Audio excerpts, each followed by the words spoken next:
Dans Hébreux 2,5, l'apôtre parle du monde à venir, c'est-à-dire de la nouvelle création. Cette nouvelle création manifestera la gloire de Dieu pour l'éternité.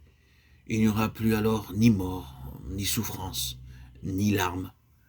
Et j'entendis du trône une forte voix qui disait « Voici le tabernacle de Dieu avec les hommes. Il habitera avec eux, et ils seront son peuple, et Dieu lui-même sera avec eux. Il essuiera toute larme de leurs yeux, et la mort ne sera plus.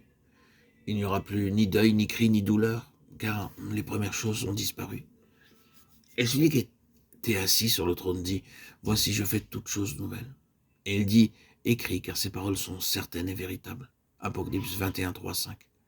La nouvelle création sera libre de la malédiction du péché et elle durera éternellement. Il nous est dit qu'elle ne sera pas gouvernée par les anges, quoiqu'ils soient des anges puissants, faisant toujours la volonté et le plaisir de Dieu. En effet, ce n'est pas à des anges que Dieu a soumis le monde à venir, dont nous parlons, Hébreux 2,5.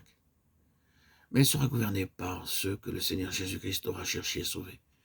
Au psaume 103, 20, il est dit que les anges sont puissants en force, qu'ils exécutent ses ordres et qu'ils obéissent à la voix de sa parole. Ils ne se révoltent pas, ni ne désobéissent. Ils sont puissants et resplendissants.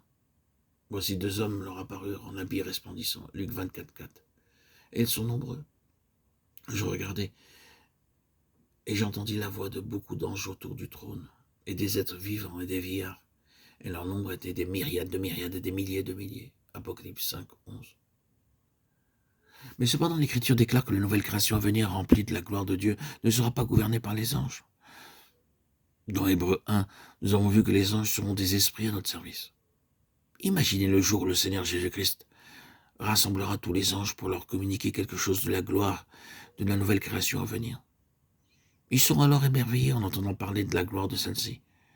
Mais après leur avoir parlé de cette gloire, le Seigneur leur révélera aussi que la nouvelle création ne sera pas gouvernée par eux, mais par l'homme que sa grâce a cherché et sauvé. Un jour, nous paraîtrons devant Dieu, irrépréhensibles selon Jude 24.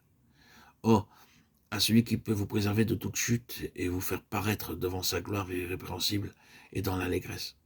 Alors nous serons même plus glorieux que les anges. C'est en vue d'une telle vocation et pour une position aussi élevée que le Seigneur s'est dépouillé lui-même et qu'il nous a rachetés par son précieux sang. Ah, si le Seigneur l'avait voulu, il aurait pu venir sur cette terre sous la forme d'un ange.